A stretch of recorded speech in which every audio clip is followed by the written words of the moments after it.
my friends, and welcome to episode 84 of the Kiss Army Nation podcast. We are your hosts. I'm Pasquale Veri. And I am Claudio Spera. Welcome to the show, everyone. On this discussion panel, we welcome our usual panel guests, Craig Patton and Patrick de Montigny. Welcome back to the show, gents. Thanks for having us on. So nice to see you. It's been a long time, so we were missing you big time. Yeah, same here.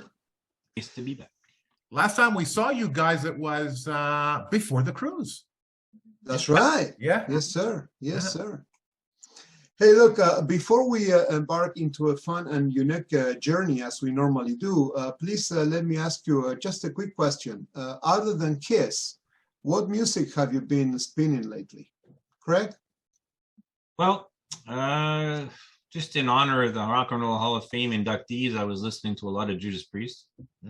I saw the film footage and the acceptance speech, and it drove me to start with the discography again. So I went from A to B, and I was listening to a lot of Judas Priest. That's some really good tunes and really good music there, and glad to see that they made it in. Yeah. Super cool. Pat? As for myself, lately I've been listening to not the last, but the previous Crash Diet album. I don't know if you guys are familiar with the band Crash Diet. For those of you who may not know them, they're a band from Sweden, and they're heavily influenced by early Poison, early Motley Crue, that type of thing. And they were able to create their own sound, and I really enjoy listening to those guys. And also I've been listening to a little bit of vintage Ozzy as well. Nice. Yeah. Pask, what about you? Remember, guys, when we went to see Scorpions, and who opened for Scorpions? Thunder Mother. Thunder Mother, I knew it. Okay. Man, loved this band. I heard that they were on one of the Kiss cruises. I forget which one. Never really paid attention to them. And when I heard Thunder Mother opening up for Scorpions, it didn't dawn on me who they were, till I realized, oh, wait a minute, that's the band that played on Kiss Cruise. And these girls sounded fantastic. Melodic rock, hard-hitting rock. It sounded fantastic live. And I ended up buying 4 of their albums on Amazon before Scorpions even came on stage. Oh, cool. And I've been listening to them on and off since the concert. Just some great stuff, and sometimes even in the car, I'm on Spotify. I'm listening to Thunder Mother. Really good old fashioned rock and roll. Sort of has like an 80s feel to it, Yeah, true. Really cool. True. How about you, Claudia? Well, I'm still with the cruise kind of virus. I mean, in a good sense, music wise.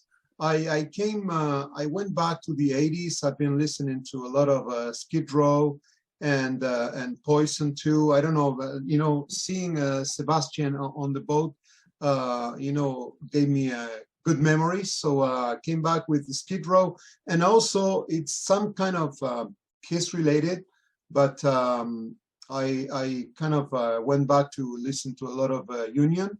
With with Bruce and John Corabi. Great stuff, I loved it. So still sounds fresh to me. And that's basically what I was spinning lately. Yeah. I forget the title, but they came out with a Skid Row box set about maybe half a year ago or something. Okay. And I haven't listened to the whole thing yet. I listened to there's 4 albums in there. I listened to about 2 of them. Oh man, fantastic stuff. Yeah, fantastic stuff. Great band. Great. Yeah. I loved it. Have you guys read the Sebastian's book? Any of you? Not me. No? Okay. No. Okay. Seems to be interesting. Okay. All right. Next, I want to hear, we usually do our off the topic question. And for this off the topic question, sorry, Craig, but I want to focus a little bit on Patrick, because Mr. Man here, Mr. Man there, has the honor of having his name credited on the box set for a contribution that he made. So, Pat, we want to ask you, what was that contribution that you made to the Creatures box set? And how does it feel having your name on such a monumental Kiss product? Well, for the first part of the question, what I know for sure is in there. The rest, I'm not sure because I haven't seen the whole booklet. The ad, then they were looking for a lead guitarist. Oh, you had that. Yeah, and Whoa. also had the Montreal ad for creatures. I know those are in the booklet. And I had sent them other stuff as well. I'm not sure they used it, but those are the two things I know for sure are in the booklet. The way it happened really quick is that I remember going to FAQ and they said urgent this anyone who has that ad, and I was like, oh, I think I do actually. So I looked in my some of the vintage magazines and I found it, and I said to the guy who was working for KISS, this I have that. They said, okay, can you send it rush? So I sent them and I said, well, I'm doing this, I might as well send you some of the other materials I had. They said, okay, bring it on. So scanned everything. It was, I think it was 1 o'clock in the morning. Sent everything, and they used it, and they were very thankful. And they asked me, how do we spell your name and everything. So yeah, they made sure my name was there. Okay, so I want to ask you, once your stuff got onto the box set, did they tell you that your material got on and what exactly went onto the box set? No. Oh, They just said, thank you for the contributions. We really appreciate it. They were really, really, really thankful, I have to say.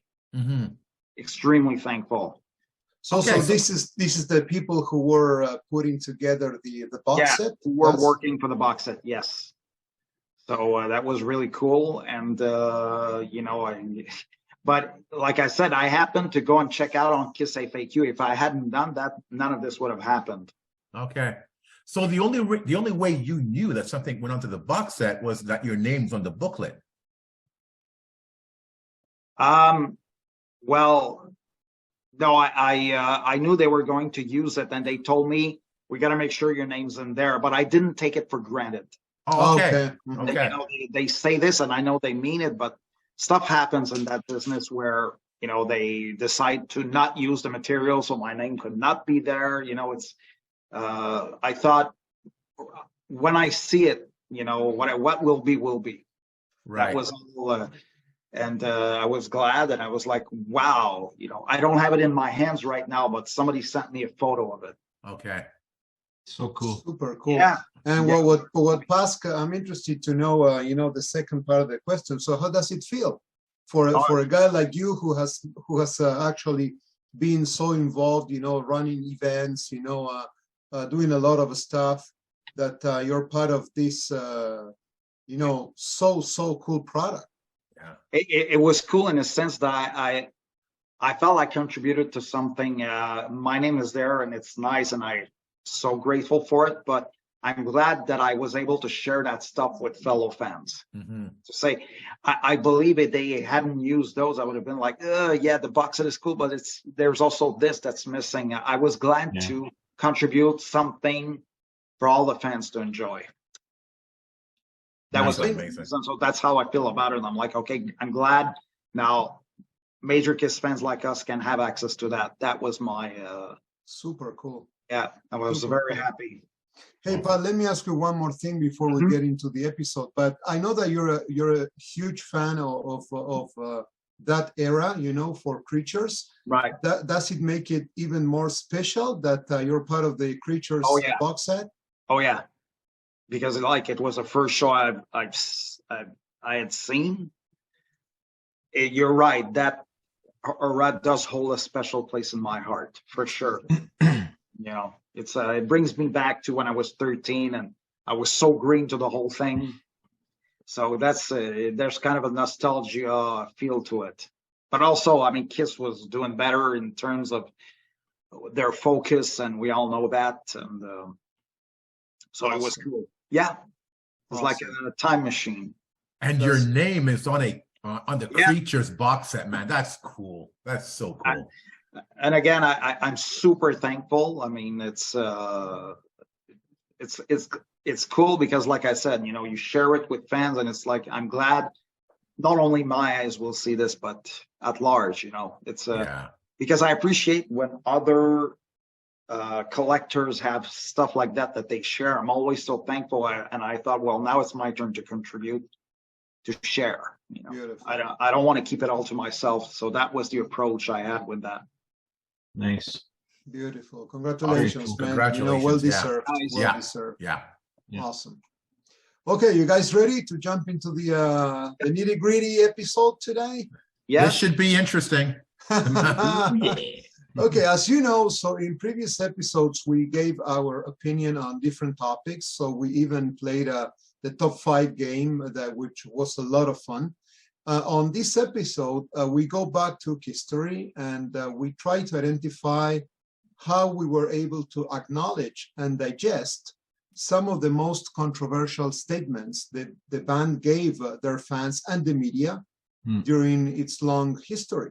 So, and by that, I mean, why not telling the whole truth, the whole story? We know now that after 50 years on the road that I have to say some stuff was hidden, some stuff was not said the way it was. So let's start with Creatures. So why not knowing that Ace did not play in the album and had been replaced by Vinny? Pat, I'll start with you. I think because when you think about it, they hadn't toured in the US since Peter had left. When Eric Carr joined, they went overseas. Therefore, it was still pretty new to the American fans. And I think if they would have said, well, Ace is not there either, I think they would have alienated the fans. And especially Kiss was not in a super good position. I think, it would have been cool if Vinny's face would have been on the album because it would have been more realistic. But at the same time, I wonder how the people would have taken it. People such as myself, by the way, because Ace was my favorite member. So I'm not sure that would have flown at that time. So I think while I'm the kind of person who likes to get the truth. In this case, I think they did it not to alienate the fans and to give them time to. I remember buying the album and going, there's no Ace song on the album. Wow, that's strange. Mm-hmm. Same as with Unmasked, no Peter song, but he's on the cover. Makes you go, okay, something's going on here. Good point. Yeah. Craig, what about you? Yeah, I think there are pictures on, for Peter and for Ace on Unmasked and on Creatures. I think it was a contractual thing that they had to have their face on it, I would imagine. I think they just didn't want another disaster after Peter left. I think it was they would show cracks in the foundation of the Kiss community. Is it the end of Kiss? Is it like Pat was saying? Is it really going to be like detrimental to their tour that 2 of the founding members aren't there? Who are these 2 new guys? I don't know. Plus a lot of those songs on that album are pretty complex. I'm pretty sure Ace could have done it, but I think that that a lot of the work, I think Vinny was more suited towards. He was a great songwriter on that album, right? So I think that contribution for that album was better than Ace could have put out. But Okay. I think it was probably more damage control that they did not announce that until the situation was happening, and you showed up at your show and you go, okay, who's this guy? Yeah. Mm-hmm. And I think that's mostly what it was all about. Okay. Pask? From listening to Pat and Craig, it sounds to me like are you guys saying that there was a strategy behind the fact that they didn't tell the audience that Vinny was coming on? Pretty much. Yeah, I think it was. It's all about marketing. It's about the, keeping the dream alive. Okay. Well, I don't know because I don't know much about that era. I had checked out by that point, but I know that during that particular tour, they were advertising Ace Frehley, like especially early on the tour. If you see the posters, Ace Frehley was on it, so he was advertised as still being in the band. And I'm just wondering how chaotic his leaving was, and getting Vinny into the band, did it happen so quickly that they didn't have time to, I don't know, introduce Vinny the way they introduced Eric Carr? Because we all knew Eric Carr was in the band. They did a nice introduction. They did that TV show, that children's TV show kind of thing to introduce Eric. Kids are people too. Kids are people too. That's right. I'm not sure they had the time to do that with Vinny, and and maybe at that, when they were making the posters or even setting up the tour, maybe they thought Ace was still playing. Maybe I'm completely wrong here, and I'm a Kiss poser because I don't know what I'm talking about. Because that to me would explain the posters, especially at the beginning of the tour, and then they changed it. The title of the episode is Truth Be Told. So we're implying here that they're lying. It makes no financial sense or business sense to lie about this, because the minute they hit that stage after show number 1, people are going to know that Ace is not there. Right. So what's the point of even doing that? So I don't think, in my opinion, I don't have hard facts on this, but I think that they didn't know at that point if Ace was still going to be on tour. They had already started working on the tour, coming up with the promo posters, and then things happened so quickly. Vinny was on it. They had no time to introduce him, and just let's go and let's see what happens. But Craig, you were at the show in Montreal. Yeah. Did they make any mention of no Ace or introducing no, Vinny Vincent, anything like that? No, and even what you were saying before that, Ace did appear in some promotional videos for I Love It Loud and stuff like that. So to me, it was like he was still there. That's then right. When we went to the show, and the show starts, and we're all like, okay, who is this guy? Oh, really? So you found out right there at the show? I found out then, yeah. Wow. We didn't have the information we have today with the internet and last minute updates and everything like that, right? Well, all we had was magazines and stuff like that. And so, anyway, for me anyway, I didn't know, and I'm like, oh, okay, who's this guy? Like, some people knew, because I remember this one guy in school who told me Ace wasn't going to be there the day of the show. He had read in the Journal de Montréal, I think, a newspaper here, that Ace was not going to be there. He was going to be replaced by somebody. Okay. And when he told me that, I didn't believe it. But now I have the article from years after, so only a portion knew. And I remember waiting in line saying, yeah, Ace really is not there because there's an accident. I was like, okay, what's happening right now? Yeah. So once we saw the T-shirts, then you saw Vinny's face, and it was like, okay, this is the real deal now. Yeah. Yeah. And the promo posters in Montreal, was it with Vinny or with Ace? I know it was with Ace. With Ace. With Ace, yeah. I still have the ad. It was with Ace. Yeah. It was with Ace. Okay. Well, I'm going to stick to my conviction that I don't think it was an intentional lie on their part. Claudio, what do you think? Well, the more we do these kind of episodes, the more I love it, because I never thought of that approach past. I was more had a tendency to think more in the Craig and Pat's domain, marketing and blah blah blah. But what you're saying is right. At that time, well, any big band like Kiss, it becomes a company, right?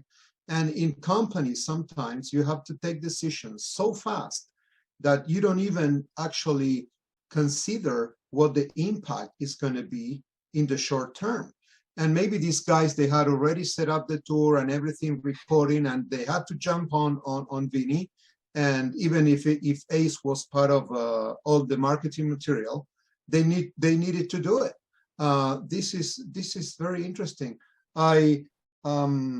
Yeah, that could be, but in my case, I think that if we look back in time, we know already that Ace pulled the plug when they did The Elder. Okay, so he wasn't happy. He wanted to leave the band, but of course, as Craig said, maybe there were some contractual terms, some clauses that actually he had to stay there, for promotional videos and material and blah, blah, blah. I think it's a mixture of both, maybe a part of strategy, but also timing, timing is of the essence in this case, I think. What I find with all of these episodes, Claudio, is that each of these questions could be an episode in itself. Yeah. Oh yeah. Oh yeah. It really can, you know. Yeah. And you know, to our listeners, I want to hear from you. I want to, you know, what do you think? Was it a lie in this case, or was it part of the strategy, or like Claudia and I said that everything happened so quickly, like they had no choice in a sense. And if any of you have any facts about what happened back there, please put it in the comment section and let us know, because this is really interesting the more we talk about this. Yeah. So on a very similar note, we now know that Kiss, like many other bands, use session players, right? Called phantom musicians to record their music. Now, the question here is, why not have full disclosure on who plays on each of the songs or on what albums they play on? I don't understand. Claudia, what do you think? Well, that's a tricky one. Yeah. Yeah, it's even though, you know, we know all the we have all the insight on Kiss and who played and who didn't play and blah, but every band does it. But I think for Kiss, it's related to maybe not giving credit, you know, to the musicians. You know, they get paid a flat fee and have a good day, and that's it. They don't want to be those musicians to be part of the business in the long run. But also, I think in the case of Kiss, more with the makeup era, it's more just to keep the magic, you know, the chemistry, and you know, everybody thinking that Ace was playing there, that Peter was playing there, because those iconic, you know, figures. We know that it's kind of like the Beatles. You know, there were fans of Ace, fans of Peter, of Gene and Paul. So if you knew that that solo in that particular song was not played by Ace, or that Peter didn't play at all, you know, in Unmasked, maybe sales would have been, you know, going down really, really fast. So to me, it's all a part of this time around. I think it's part of a marketing strategy, yeah, and keeping business for the Kiss inner circle. That's what I think. Claudio, let me ask you, because you know music really well and music history. Do other bands do this? Yes. Like use music really and say Yes. nothing? Yes. Okay, Yes. so it's a normal thing in music. Yeah, they do session music, Yeah. players, but you know, I guess that if you talk to, you know, diehard fans, let's say Aerosmith or whoever, they're gonna tell you the same thing. Oh, yeah. So we know Kiss because we're big into Kiss, but all of them do it, you know, all of them. Okay, interesting. Craig. Yeah, I think the same thing, and I think that Ace and Peter, for example, on Psycho Circus, a lot of those songs are very complex, dreaming, Journey of a Thousand Years, stuff like that. I don't even know if they can play those songs. I think that a lot of the session players are more fitted for those, right? So when they go on tour and they do some songs from that album, such as Into the Void or Psycho Circus, they've only got to learn a couple of songs rather than learning the whole album, right? And I think it's also what the perception of the fans have, right? Like Claudia was saying, if I know that Ace and Peter are playing and I'm a huge Ace fan, maybe I won't buy the album because I think, well, he's not even on it, you know? They have to stand united on that. And I think that also my feeling on this one is that if there's cracks in the foundation or there's cracks in the Kiss mark, in the Kiss background, maybe they didn't have them in the session because of the drama either. Mm-hmm. You know, if you didn't have a great producer like a Bob Ezrin keeping them all in line, would that album have taken 3 years to make rather than 6 months? I don't know. But also, you know how Ace and Peter seem to be stubborn, and Gene and Paul are stubborn too, right? So maybe putting them all in, it's like putting the Beatles in the same room without Yoko Ono, you know? I don't know. I think a lot of it's also drama too. But it's weird too, because you know we have the tendency to get on Ace and Peter, but it also happened on the first album that Eric was supposed to play on The Elder. He's not playing on every song, and so how can you explain that? To me, you know, if we talk about music, sometimes it's the producer's choice. Mhm. It's not up to Gene and Paul, because we know Yeah. it's well that we have the, you know, we always say, you know, Gene and Paul, Gene and Paul. Look, Bob Ethring, you know, when he couldn't get what he wanted for the lead guitar, he brought other guys to play.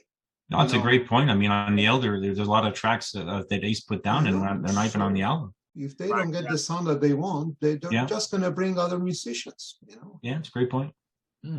And I remember seeing an interview with Michael James Jackson saying that he wanted to create a really heavy Kiss sound on the album, and maybe they couldn't replicate that. I don't know. Yeah. Okay. Patrick, what do you think?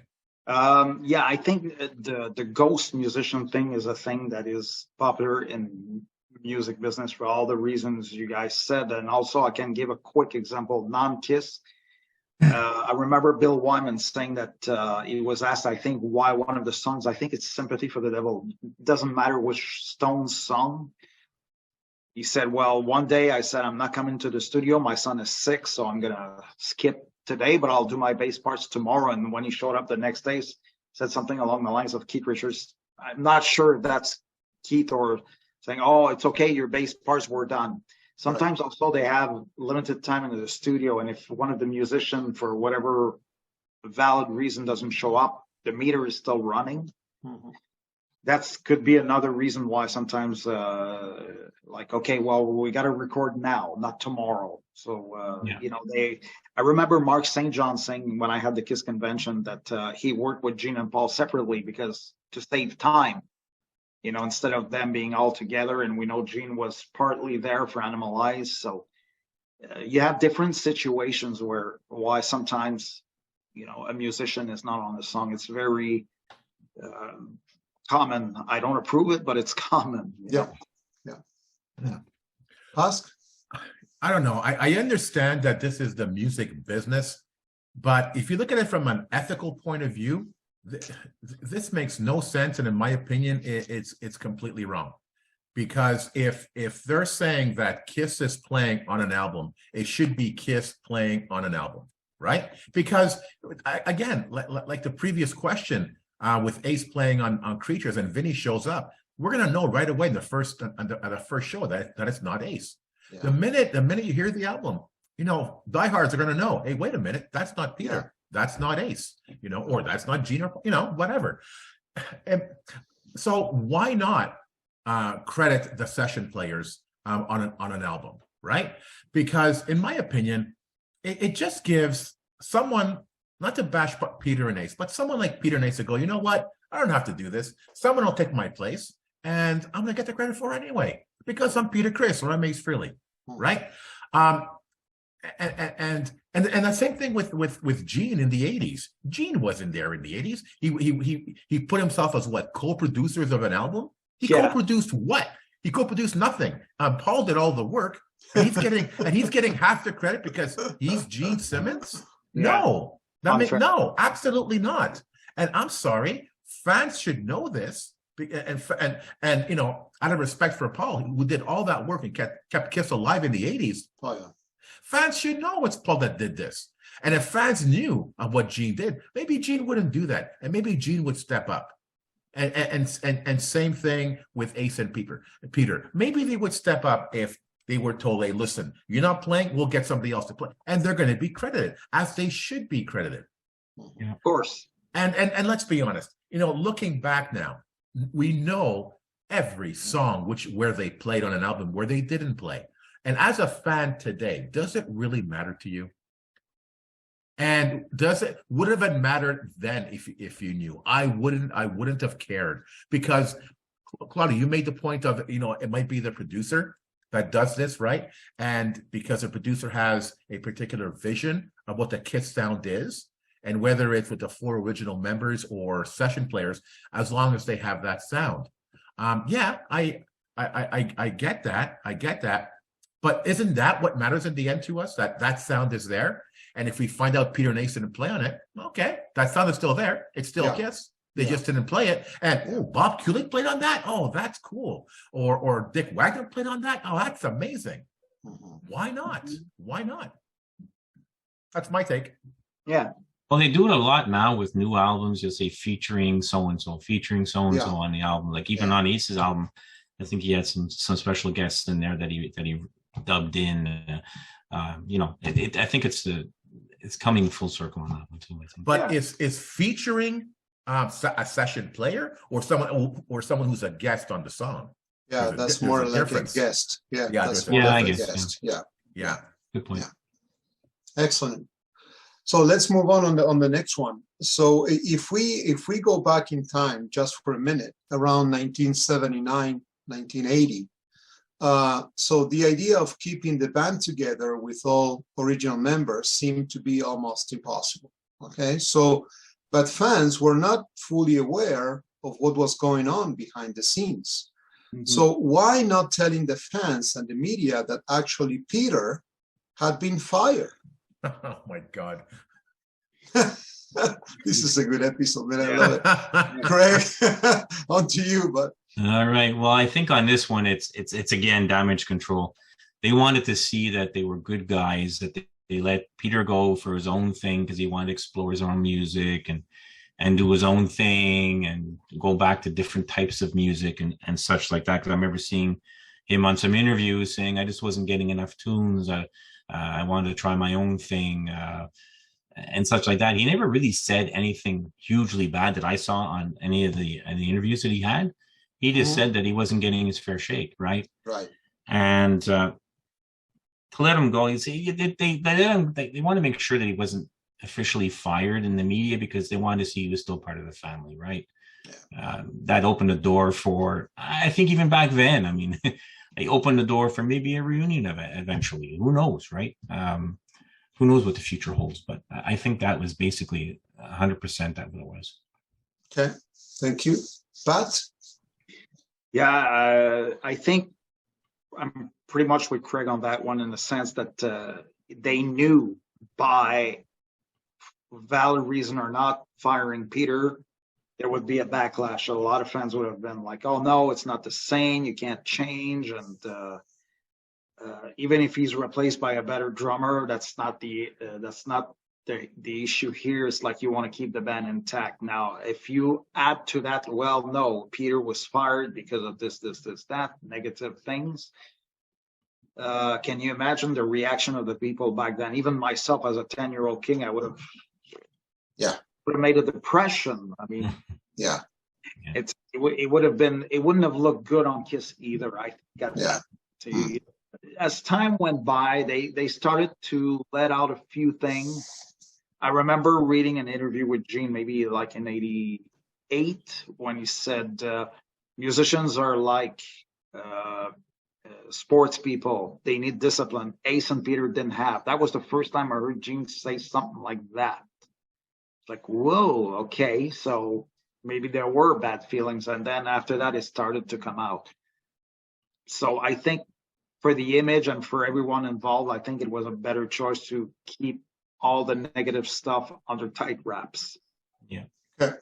Even on that Kids Are People, sorry to interrupt this, but even on that Kids Are People 2 show, if you remember, some kids were asking, tell me what happened with Peter Chris? Why isn't he in the band anymore? And you can see Gene and Paul were like, oh my God, I don't want to answer these questions, right? So they just said like, basically, well, he wanted to go try his own thing and we wish him well, And we love Peter, bye, Yeah, exactly. Let's hear it for Peter Chris. Yeah. Remember it? Task, what do you think? This is a tough one because I think from a business standpoint, I think they're right not to say that Peter was fired. Like Patrick was saying, imagine as a young kid hearing this. Hey, my hero. Yeah. Our heroes could do no wrong, and our heroes got fired, which means my hero could do a wrong. As a kid, forget about the Kiss image. What it would do to Kiss fans and how fans would then react to the band, I think would be more detrimental than the Kiss brand in a sense. So yeah, I totally understand that because as a kid I remember and I loved Peter Chris. I loved every member of the band. At that time I liked Gene more, but I liked Peter. And I remember when Peter left, it's like, oh, Peter left. But I got all excited that now this new character, the Fox, was coming into the band, and I remember wanting to learn everything I could about him.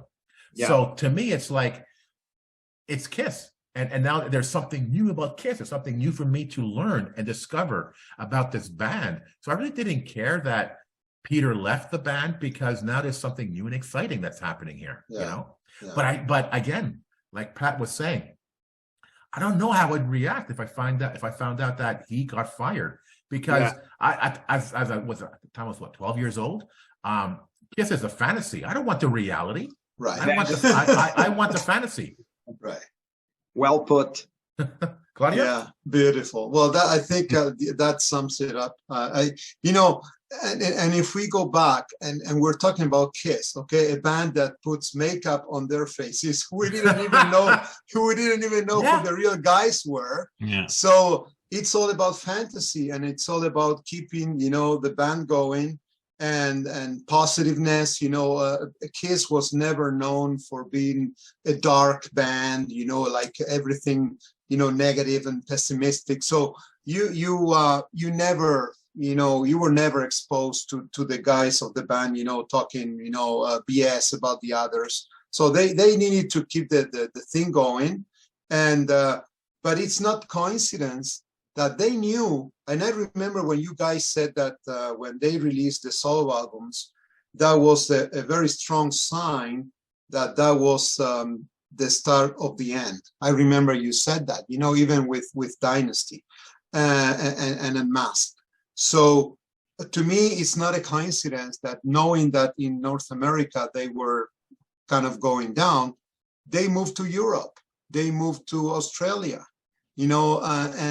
because they were trying to explore new markets, and people didn't care if it was the Fox or the Catman or whoever, it was just Kiss. So they're masters in marketing. They know what they're doing. But at the same time, I think that they were learning as they were going through the process, because of course they would have liked to keep the 4 original guys, but Peter was out of control, and they needed the business to keep going. So that's it.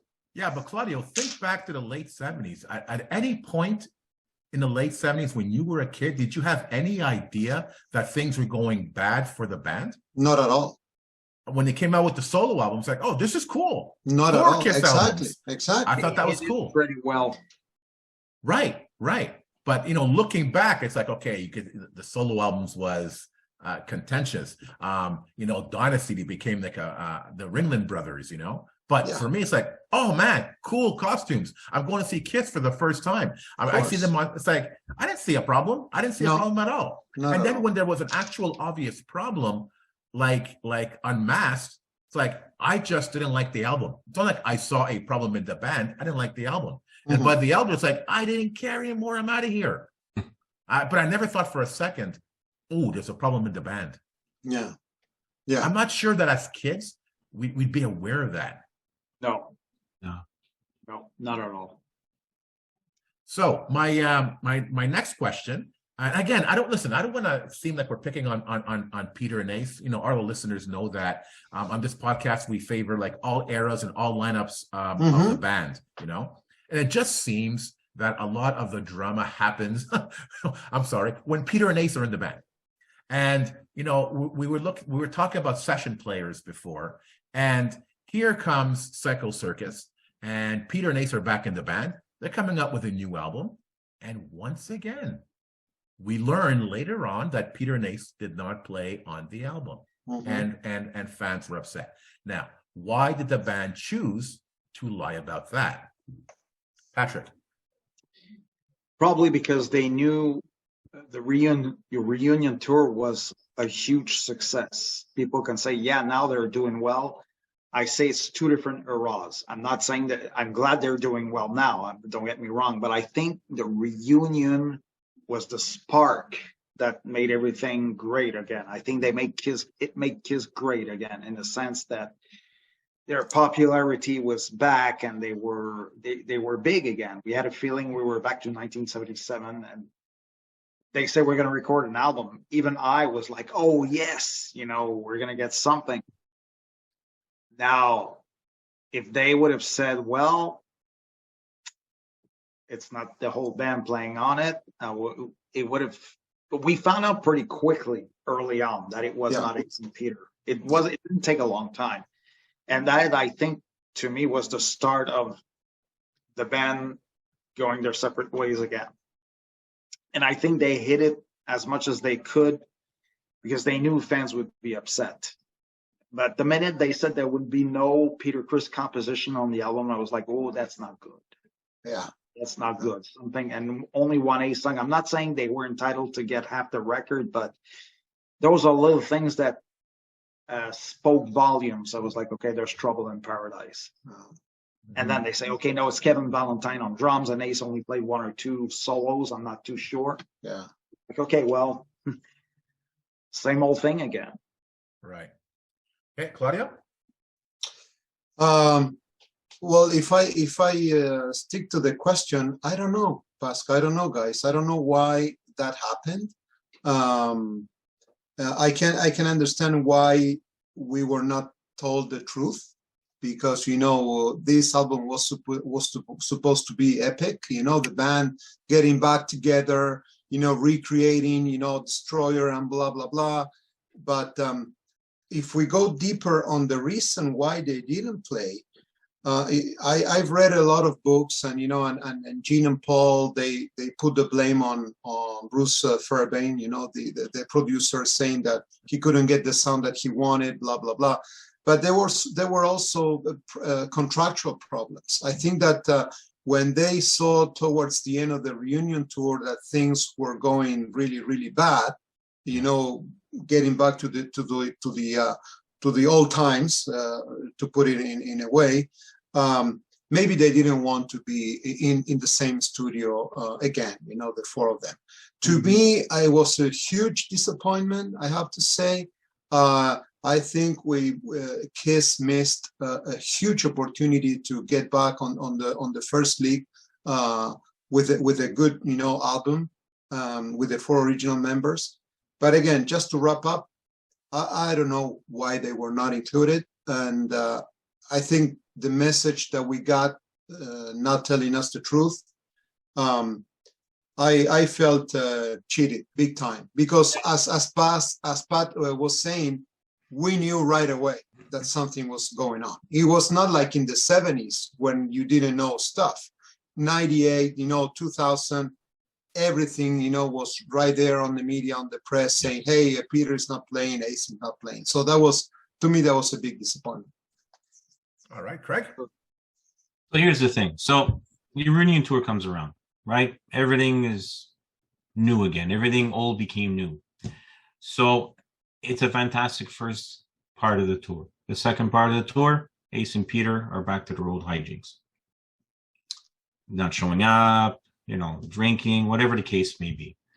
So they go into the studio and they make an album, which I agree with 1,000% with Claudio and Pat, that it was a great, I like the album, but I think they could have done something a little more special with the four original members. Like I think I mentioned it many times, a double album, whatever the case may be, right? Mm-hmm. I think that they were hired hands at that point. Mm-hmm. And I don't think that Gene and Paul wanted to give them their fair share because of the hijinks and because of the drama and because of all that stuff. And I'm pretty sure if I was a fly on the wall in that studio, I'm pretty sure that there would have been, Ace showing up late, Peter not wanting to do this, not wanting to do that, and the producer just saying, you know what, guys, I'm not doing it anymore. So that's my feeling. I could be wrong, but I think it became to a point at that point where they were just hired hands and they were having contractual problems. And I said, well, you're not going to pay my money? No, I'm not going to show up then. Okay, so don't show up. We'll get someone else to come in. Right. That's my feeling. Good. Ask? I have the same feeling as Craig. We know that they were hired hands for the reunion tour. They got paid a salary to be on that tour. And we also know, that Ace was still not sober, even though contractually he had to be sober and lay off the drugs. He was still on the alcohol, still on the drugs, and he said that in his book. And Paul and Gene were aware of this, even though Ace thinks that they weren't. They were totally aware of it. So I believe that yes, they were hired hands during the reunion, and it was so successful. And then Peter and Ace were like, "Well, listen, we did what you asked us to do for the reunion. It was successful. Now make us equals in the band." Do you think Paul and Gene will want to make them equals after what happened during the reunion tour? Yeah. I don't blame them. Exactly. Absolutely not. And then, of course, Ace and Peter went back to their old ways because they didn't get what they wanted. That's point number one. Point number two, I think Psycho Circus was doomed before it was even released, because I remember what fans wanted to hear on this album. I remember fans hoping that it would be a double album, that each member would have 4 songs each, or have an equal representation on the album. They haven't been in the band, Ace and Peter, for what, it was 17 years, 18 years at that point, right? They should play more than their token song, you know, but they didn't do that. So right away, when the album came out, a single album, 1 song for Peter, 1 song for Ace, I know I was disappointed, because I was hoping for that double album. I was hoping for more songs from Peter and Ace, because they just joined the band. Come on, give them more representation. They didn't do that. So then finding out that Peter and Ace didn't actually play on the album, at that point, I didn't care, because I'm not a musician. So I'm sorry, but I can't tell if it's Peter or a session player playing on a song. I'm not like that. I don't hear it, you know. I just care that they didn't sing enough on the album. And I hated Into the Void. I hated Peter's song. They could have played so much better stuff than that, you know. That's what I cared about. That finding out that they didn't play at that point, for me, it was already too late. Don't get me wrong, I loved the album. Even then I liked the album, but yeah, I was definitely disappointed with the Peter and Ace aspect of it. And again, session or not, it didn't do anything for me. I don't care. Okay, good point. Great. I think even Peter's song was written by Paul, no? Yeah. So he had 0 contributions except for singing. Yeah, exactly. What an awful song. Shame. Yeah, it is. Oh God. Yeah. I hate it too, by the way. He hated it. Peter hated it. Yeah. We can't blame him. Nope. Look, guys, so on the next one, we can go maybe a little bit, fast, because it's more of the same. We're falling on Peter and Ace and, the reunion tour era on the Second Coming video, okay? So we were exposed to such a happy family, you know. We could see the guys hanging out and, having a good time, the 4 of them. But in reality, there was a huge turmoil, within the band during the second half of the reunion tour. So the question is, why do you think we were exposed to such a video when the reality was completely different? And by the way, that video was put together by Tommy, if I'm not mistaken. Yeah. So we can go fast because we don't want to kind of bombard, Peter and Ace on this. But Pascal, what do you think about this one? You know what? Even though there was turmoil during that time, I think the reunion tour was such a special moment in history. Did you really want to focus on the negative? Let's focus on the positive aspects of that era. And I love that video because I remember, getting to see Gene and Paul in ways that I never saw them before. I remember Gene doing the Macarena. It's like, Gene's doing the Macarena in full costume. I've never seen that before. It was so cool, And even now, knowing everything that happened during the reunion tour, I still want to look at it fondly and positively. And that video, I think, did that. So no, that wasn't a lie. It took a piece of history and looked at the positive aspects of it, regardless of what was going on. It wasn't all bad. There were some good moments, and let's focus and capture those moments for posterity. Beautiful, love it. Pat? My feeling, again, I wasn't there, but I don't think it was that the turmoil was not that bad at that time. I think the turmoil we talk about tonight is after when they went to record. I think that's where it all started to disintegrate. Mind you, there was probably a little bit of tension during the reunion, but yeah, I agree that I love the Second Coming video. I absolutely loved it. I was almost in tears when I saw it the first time. Great stuff. And you see them rehearse, you see the whole evolution of the reunion tour. It's such a brilliant, brilliant video. And I don't see any negatives about it. Like Mask said, they show little bits and pieces over there of, you know, they seem to be having fun. I'm sure they have their great moments too. So I absolutely love it. Good stuff. Craig? Yeah, I think it was maybe a deflection of what was to come. I do agree with you, like that the video or DVD, whatever it was, I loved it. And I loved the beginning when they showed the guys, you know, getting back in the makeup and the costumes and walking around and people going, oh my God, what is this? You know, and I love it. I have to say I do. But I also do believe that it's contractual too. I believe when they signed a contract for so many records, it included a video or a DVD, right? So why not capture that magic moment? I do agree. And I think Tommy did a great job of capturing that positive moment where it was great, but as Pat was saying, towards the end, it just fell apart, right? So, Craig, do you think that, hey, wait a minute, things are going bad in the band. Let's create this video to make it look good? Do you think that was part of the strategy here? I think it was, at that point, it was a double-edged sword. It was contractual, I think, and I think also it was a deflection to squash any kind of controversy. Show the band united, show the band having fun together, and squash those rumors of, oh, it's back to the old stuff again. And I'm sure during that time too, they had issues, maybe not as much towards the end. But it's a brand, and they have to protect the brand, right? So what better that way than throwing out a video of them all having fun? Saying, well, you know, those rumors are not real. It's just gossip. It's just drama, whatever the case may be, right? But that's just my point of view. I mean, I love the video too, and I think it's genuine, them having fun, you know, the Macarena and all the behind the scenes stuff. You know, I didn't see them yelling and screaming at each other either, right? But maybe it sure happened, but we didn't see it, right? Yeah. Yeah. Claudio? Well, I agree with you guys.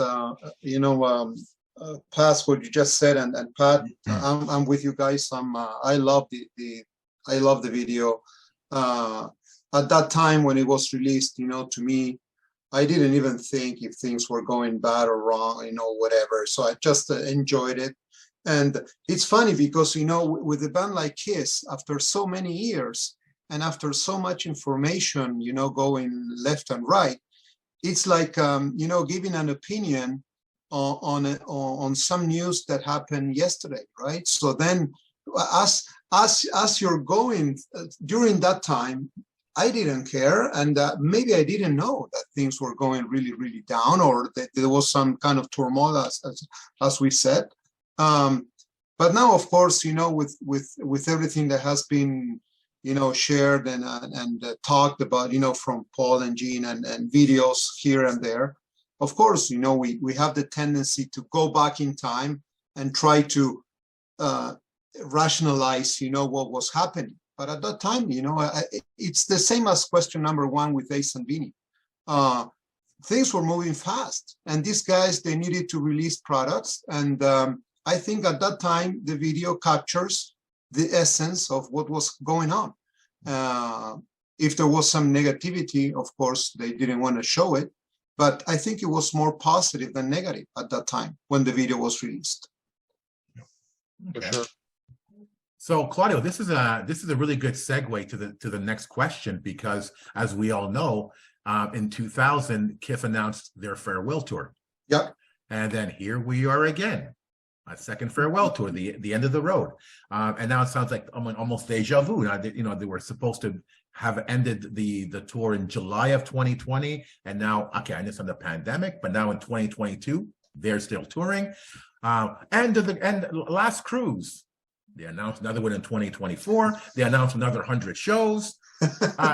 You know, okay, listen, why not tell us that what is the end game here? When will the last show be? Why not tell us that? Why these endless farewells and, oh, we're adding this, we're adding that?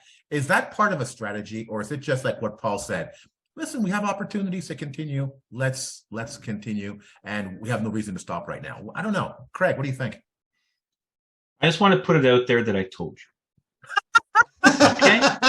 I told you this would happen, and I'm happy because I don't want it to end. I agree. I agree. I'll take KISS in any form, any kind of, you know what I'm saying? But I knew this would happen. I knew it. But I'm happy it's happening because I get to see them again and again. The cruise, when you guys left, I said, they're going to announce a KISS Cruise 12. Maybe. Well, I was right. Maybe we'll go to that one. But do you believe that they change their mind as time goes by? Yes. Or they know from the very beginning that this is going to go in chapters? I think it's all about numbers and all about ticket sales and all about reservation rates and everything like that. And they see that they test the waters and they look at the crowds and they say, well, yeah, maybe it's not really over, you know? What we're saying here is that them saying that it's the end of the road and this is going to be the last cruise and blah blah blah, that's the excuse that they use to sell out, you know, well, if you sell remember, more tickets. Yeah, if you remember when they announced the end of the road and they're on all these shows on Good Morning America, this, that, the other thing, yeah, it's really the end. And I seem to remember that during the farewell tour also, that this is the last time, you know, we got to put our boots up when we're on our high, right? And Gina has to, you know, finance his new house and such like that, right? And I think maybe they're getting pushback from Tommy and Eric that they still want to continue because they're still younger, right? So I don't know. I have a feeling there that they wanted to continue anyway. But that's a topic for another show. It's to a point where do we trust them or don't, right? It's the end of the road. It's last time. We're going to 100 cities. We're going to do our farewell gig. Bye, I love you. Next thing you know, oh, we're offering another 100 shows. And then you have Gene saying, well, I don't know if I can do another 100 shows. Mm-hmm. But all of a sudden he's got more energy. I guess he took a bigger bottle of Geritol. I don't know. But it's the roller coaster ride of a KISS fan. Okay. When you think it's over, it ain't. All right. Patrick? I think when they announce something, I'm pretty sure, I don't want to defend them, but I have a feeling they mean it. But there was this saying, life is what happens to you while you're busy making plans. So I think things happen while they are doing what they say is supposed to be the last hurrah or whatever. Yeah, things happen that make them reconsider, you know, and for that I don't think we can blame them that much. Things happen and they go, well, okay, let's reconsider, maybe we should do this instead. Maybe the demand is still there, you know, or maybe they're being offered opportunities that sometimes could be too good to turn down. You know, because I remember, if any of you read Kiss and Sell during the Creatures and Lick It Up or Roz, you know, promoters were literally telling the booking agencies, tell Kiss to stay home because this is just a disaster. And now it's the opposite. So why should they turn it down if they're being offered, if they're being approached and the offer is right? Why shouldn't they do it if they can do it? If I can add on that, I think also, Pat, they're tapping a third generation of us.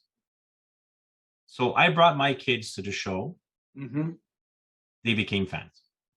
They grew up, they're 25, 26, they have their own kids. Now they're passing the baton.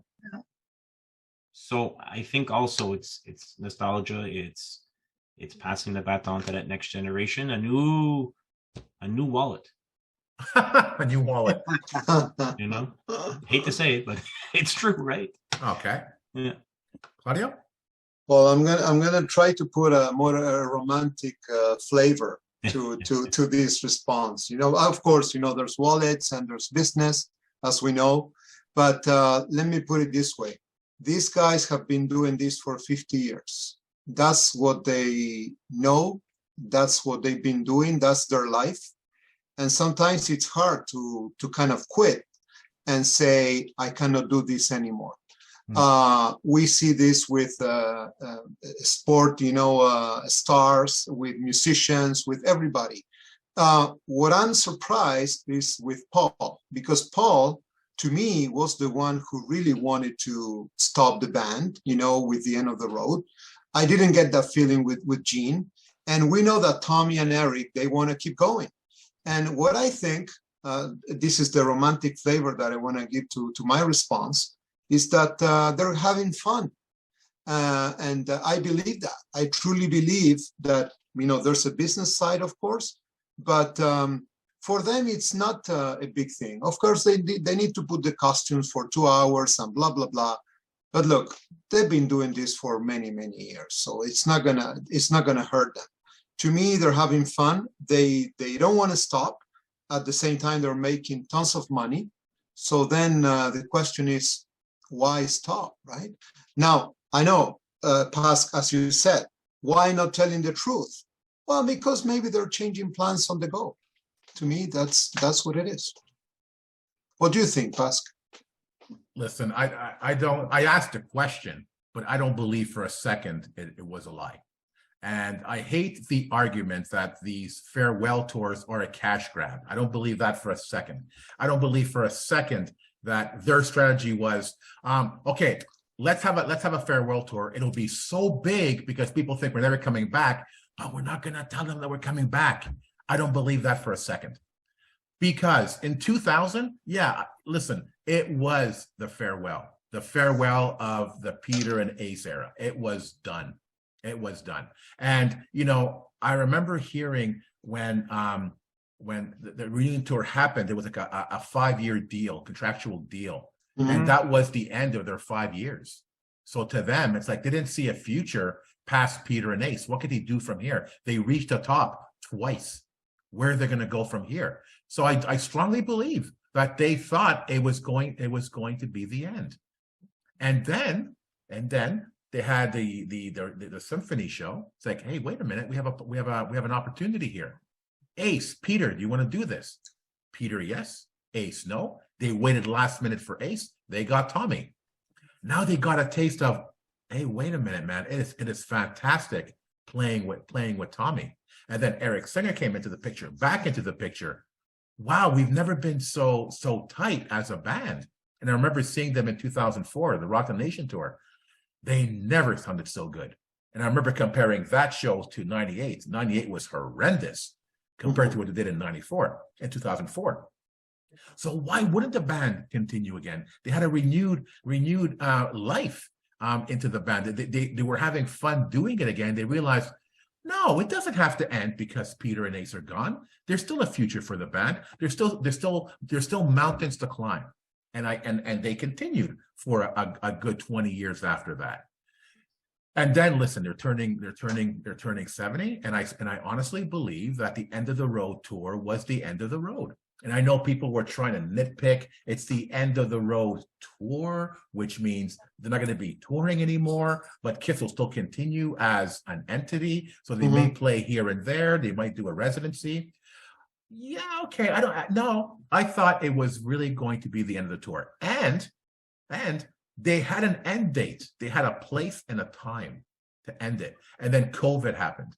Yeah. And they had all these other shows that they needed to finish up. And it took them forever to do it because they had a show, then they canceled the show and they canceled. And then it's like, wait a minute, we're coming up on our 50th here. Mm-hmm. Why can't we do something special for that? That's so let's add a few more shows. It's still the end of the road because there's no place to go from here. Right. So, and the end of the road, like the farewell tour, is not a cash grab. It's like what Pat was saying. It's like these opportunities were afforded to them. They'd be stupid not to take it. I mean, and like Craig said, the band is still around. How can we complain about the cash grab that is a farewell tour? We're Kiss fans. We heard from the Kiss cruise that Kiss is coming back to Montreal. We thought it was the end. Yeah, I thought they'd never be back in Montreal. They're coming back. Oh man, that's ridiculous. They're coming back. We're not going to go to the show. I'm not going to. I'm boycotting that one. I'm going to the show, man. I'll be first. Are you serious? Are you serious? I am not going to be a hypocrite, complain about a farewell show, and then go see them again. No. I'm not complaining. I'm happy they're still around. Yeah. And it's going to be a sad day when in fact they are not. Yeah. I think they're setting us up for something big at the end. And I think a lot of this is to do with the COVID situation. They probably were contracted to do so many shows in so many cities, and then they canceled all the shows because of COVID, and they probably got to refill them in. I don't know. I'm just speculating.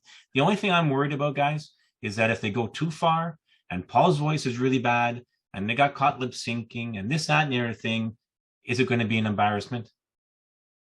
I'd rather them go on a high like they've always said, instead of continuing and going and hear Paul's voice cracking and hear, I don't know. I'm just saying, I'm pretty sure Eric and Tommy can keep up, but you know what I'm trying to say? Well, I think that they have it under control. I don't want it to be a bad scenario. If they keep doing what they're doing now with the show, it's going to be okay. So if they're going to, it's under control. Technology and everything, if there's some backing tracks or whatever, they do not expect them to create something new.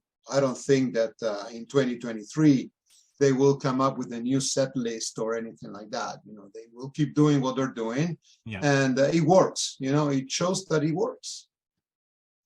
Mm-hmm. Anyways, well, that's an interesting one. So there's two more, and I know that we passed the time that we had allocated, but this is so much fun. Let's go. Overtime. Let's go. We're working overtime now. We're not going to pay overtime, but look, towards the end of 2020, in the middle of the pandemic that we just talked about, so Kiss announced and played a huge show in Dubai, including different pay-per-view packages, Blu-ray, merchandising, et cetera, et cetera. So almost 2 years later, the products have not been shipped to people who already bought it. And there seems to be a complete lockdown on this subject when you talk to Kiss company or the management or whoever. So a complete fiasco. I think we all agree on this one. So why are fans not being told the truth? Patrick. Probably because from what I understand, to be honest with you, I don't know much about the Dubai debate because I didn't buy anything from it, but I understand that it was done by a third party, but it officially okayed by Kiss. There seems to be something of an issue here, and maybe because they don't have as much say as we think they have, so therefore it's like stuck somewhere. And probably they're waiting to sort it out before they say what's really going on. And hopefully, I'm hoping for those who purchased it that there's going to be a positive outcome, but I'm not too optimistic.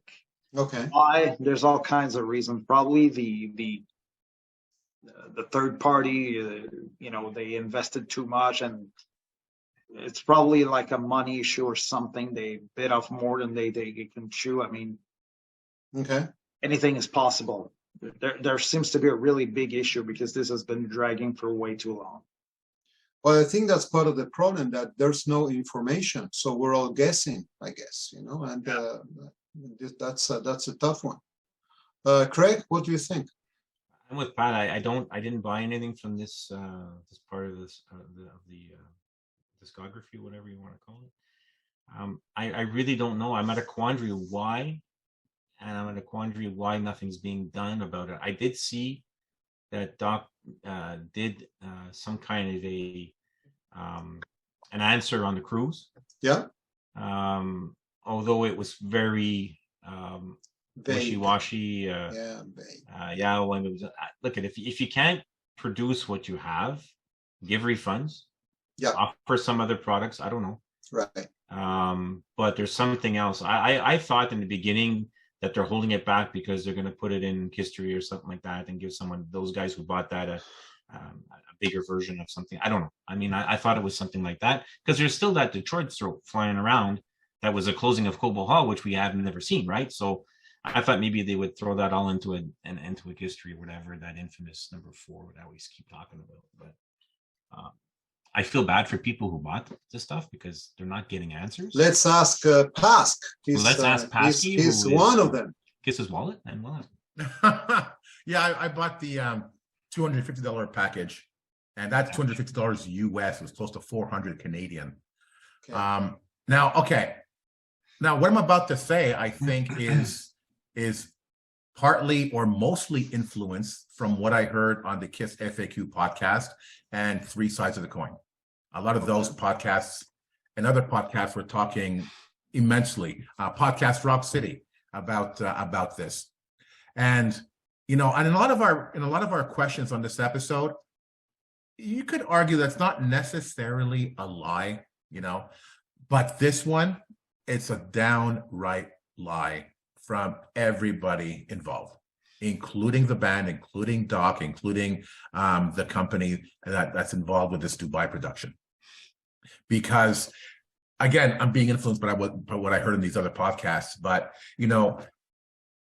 why didn't KISS say anything? Their name is all over this. And they never issued any statements to the fans whatsoever. Mm-hmm. They played the show, which tells me that they got paid for the show.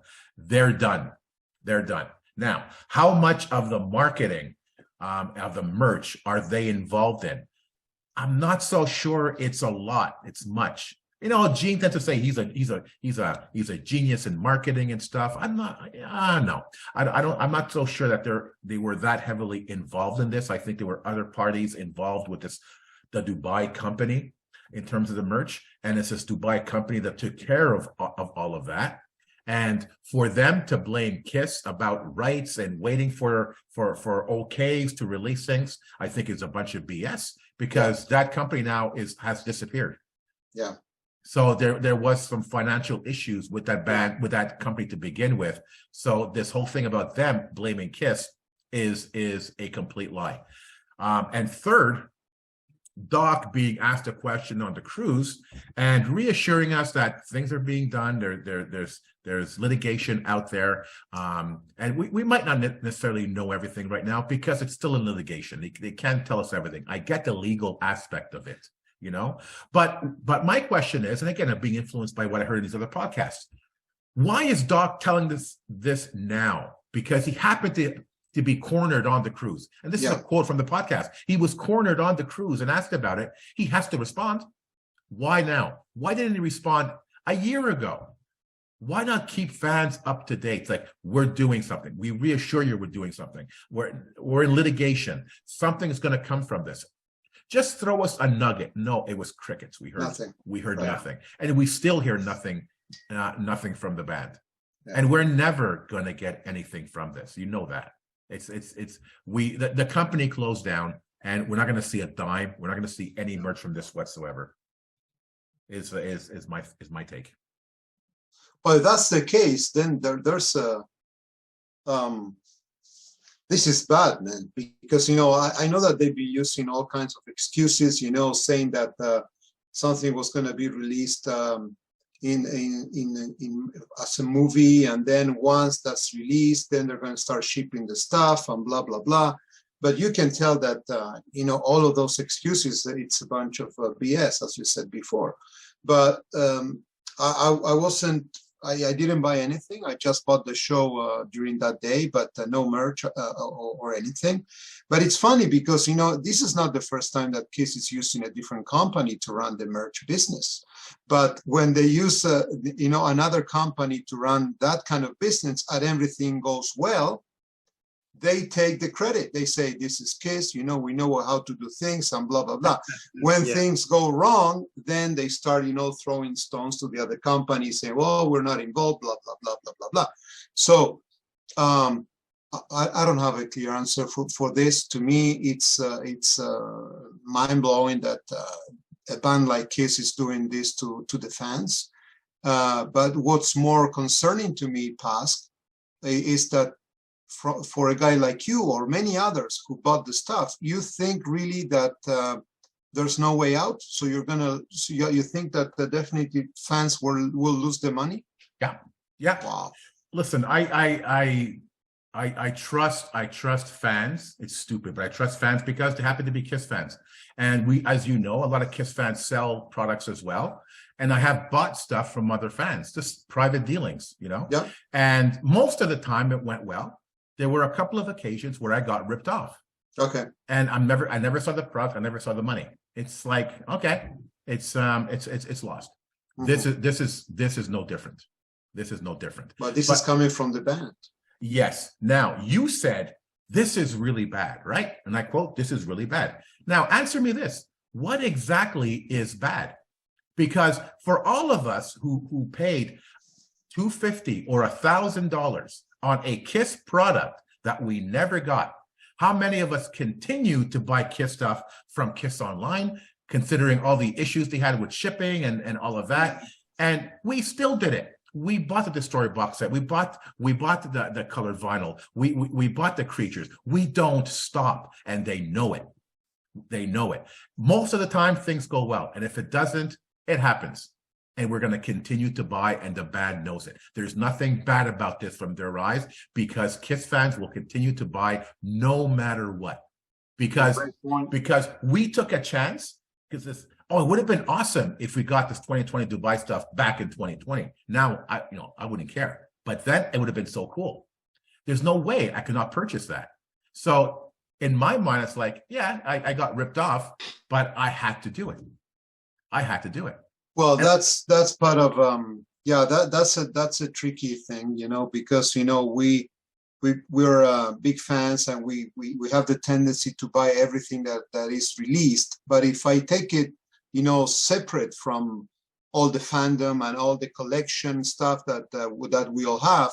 So if you go to store and you pay $250 and you walk out of that store without any product, what does it mean? So you're going there, you leave $250 on the counter, and you walk out without any product. No, that's like saying, you walk into a store, you put your money down, I'll get it in the back. The guy goes to the back, locks the doors.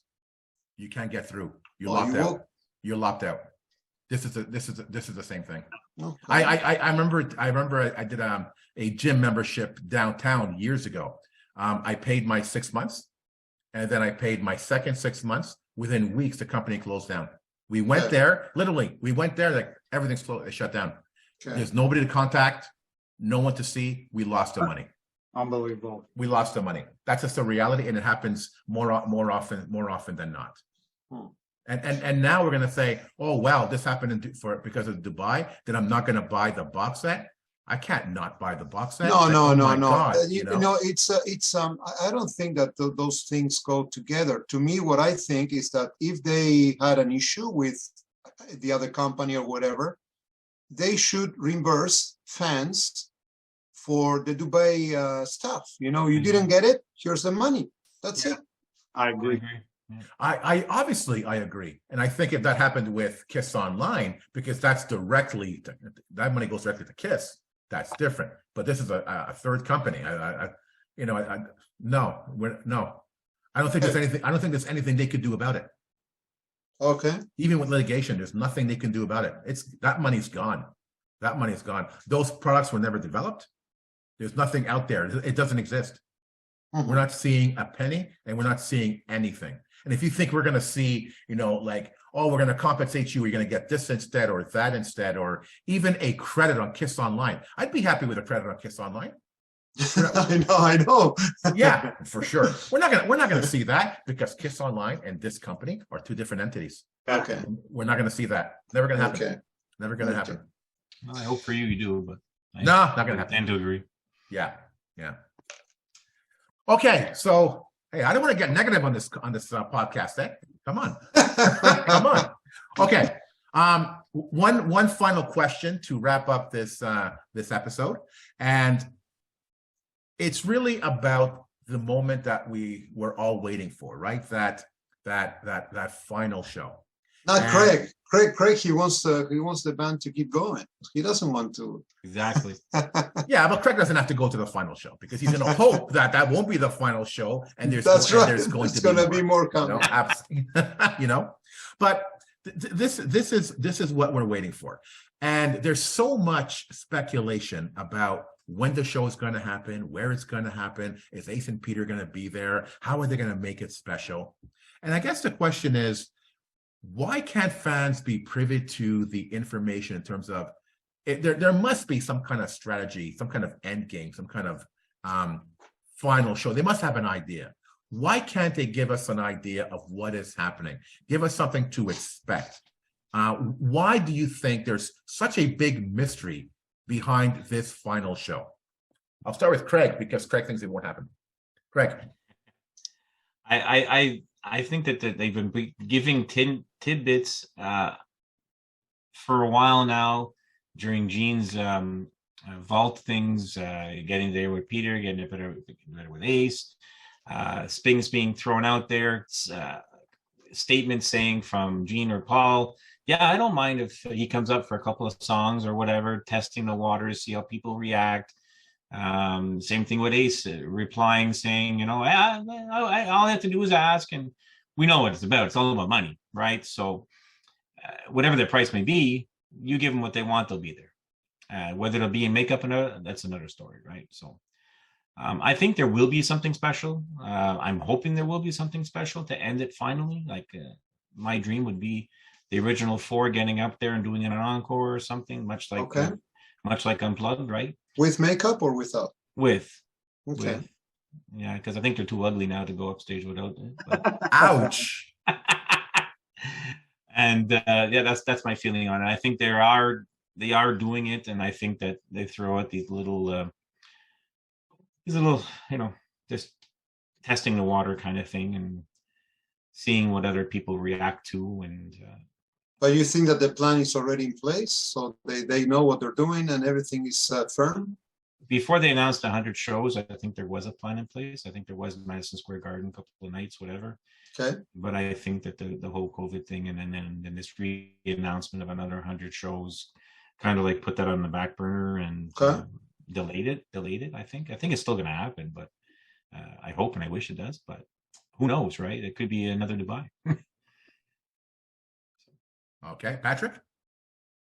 I think they're waiting because, like Craig said, probably they're trying to figure out what to do. Because I remember reading in Gene's book that soon, because they were still on the farewell tour, probably we're gonna play Shea Stadium after 20-something years of turmoil and whatever, and that didn't happen. Now, remember before COVID, there was like this counter on Kiss Online with the final show. And of course, COVID killed everything. So I think now they're going to do it wisely where like, well, let's not announce anything until it's really set. Really, really set.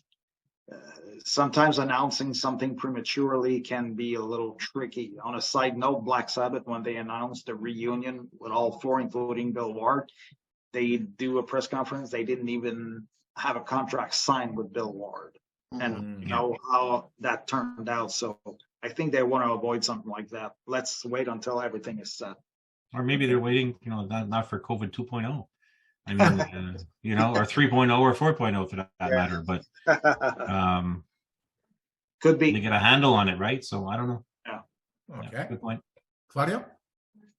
I think they're going, you know, they're going through the end of the road, and maybe they thought about the final show and everything, but they're testing the water. To me, their plans have not been finalized.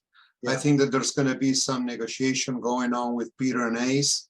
Of course, they want to have those guys at least to play a couple of songs, you know, towards the end of the show, with or without makeup. You know, still to be seen what's going to happen on that one.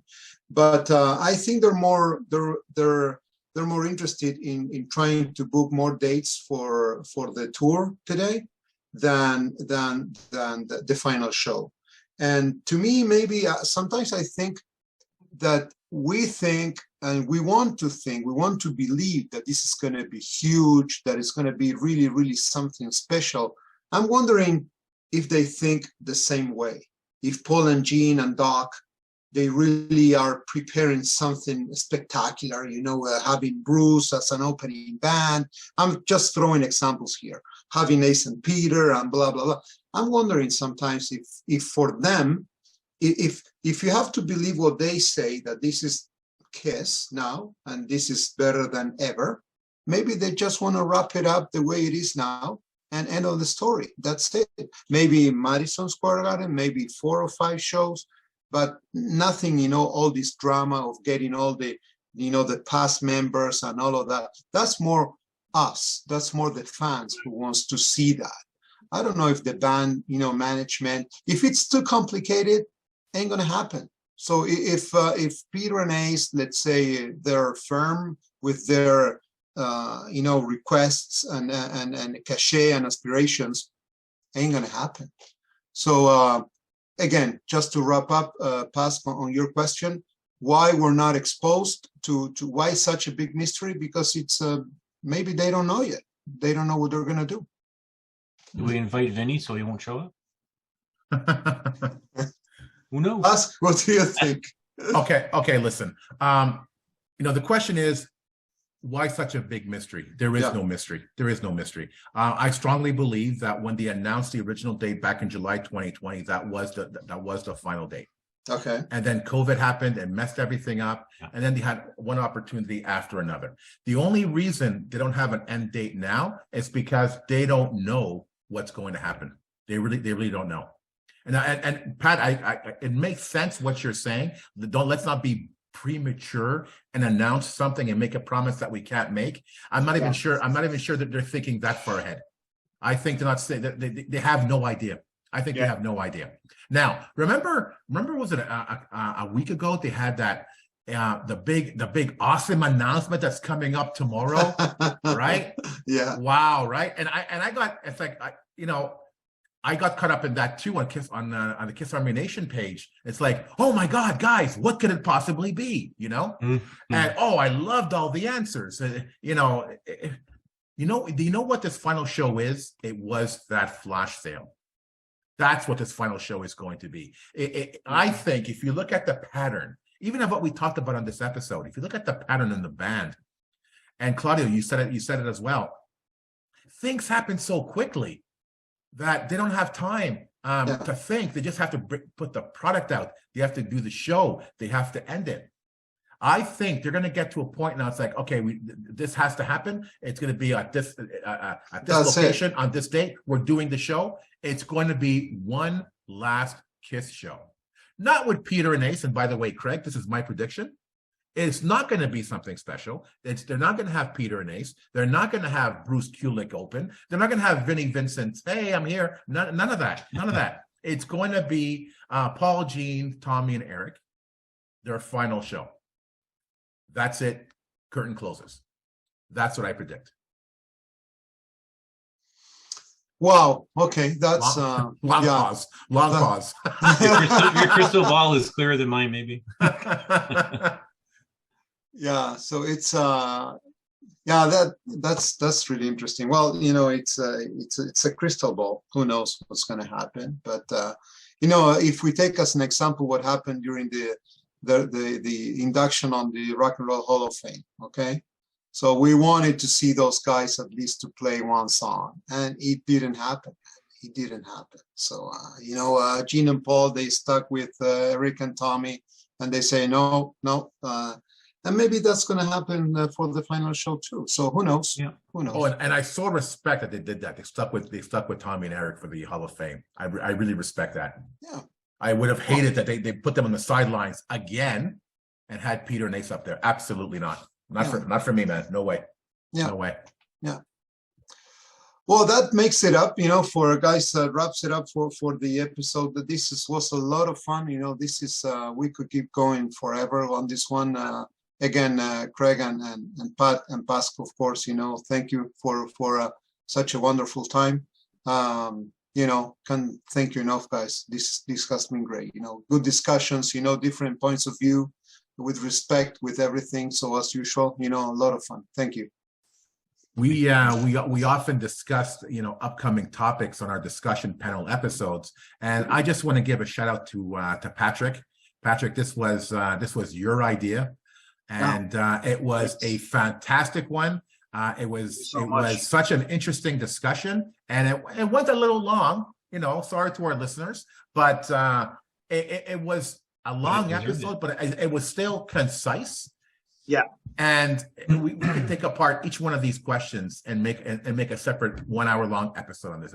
There's so much to take apart, And I found tonight's episode, we were more divergent in terms of our ideas and our points of view. And I saw a couple of eye rolls from Patrick when Craig was saying that Ace can't do this. And I saw that. Sorry, Pat. I caught Sorry, that. Pat. Yeah, that's the one. So that was really cool, guys. Thank you so much. Yeah. Always a pleasure to have you guys on and do this. Thanks for me. I enjoy the different points of views. Yeah.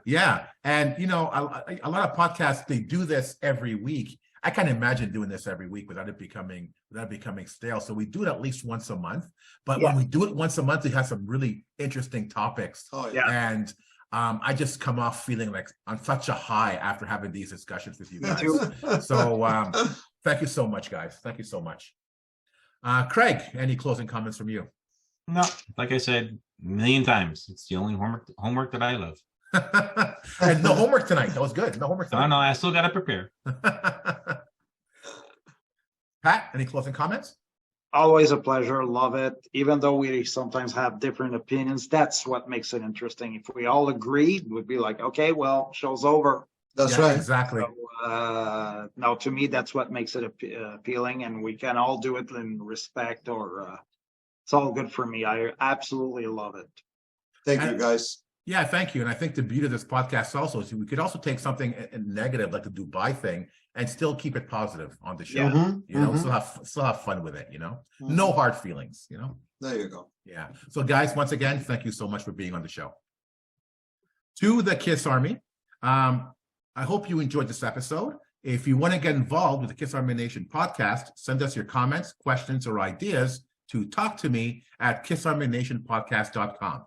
Thank you so much for listening. We hope you enjoyed this episode. And remember, never stop rocking. Take care, everyone. If you enjoyed this episode, like and subscribe on YouTube or follow us on Spotify, Automatic, iHeartRadio, or wherever you listen to podcasts. Don't forget to make yourself heard. Leave us a comment on Facebook, Twitter, or Instagram. See you all soon, KISS Army.